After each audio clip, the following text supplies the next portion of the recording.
नै जोंहा लकडाउननि जेरावबो थांनो हाया नालाय न'आवनो मिस्टि बानायनानै जानो नागिरदों। बे जाहैबाय सुजि, नारेंखल आरो थाव एसे होदों। बे बोथोराव माने जेरावबो दखान थांनो हाया, दखान बन्द, बेनि थाखाय जानो जोबोद लुबैदों जाहैदों। बेनि थाखाय एसे दिनै न'आवनो एवनानै जानो नागिरबाय जोंहा। बेलेगे बानायगासिनो रोङाबाबो जा दाजा न'आवनो।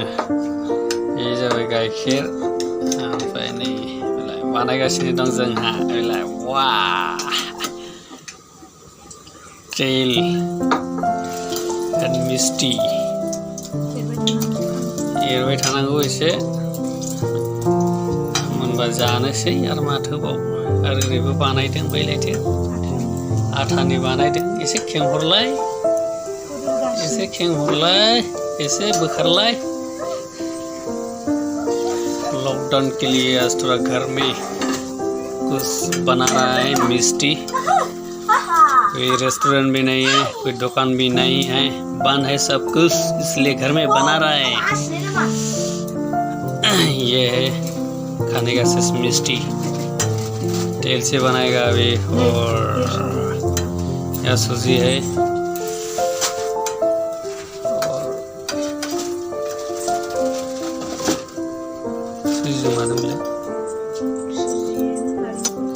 सूजी एंड नारिकोल दोनों मिक्स कोकोनट बना रहा है अभी।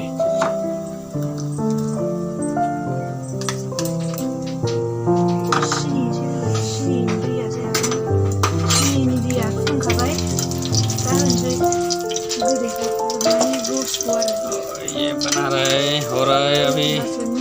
हो ऐसे इटू चीनी, मिस्टी, सुजी और नारिकोल ये तेल दी बनाई आछे एतिया। और यार थाकेও অলপ গাখীৰত মিক্স কৰি আছে আমাৰ বাইদেউজনী। वाओ घटना है घटो, खाले है गम পোৱা যাও হে।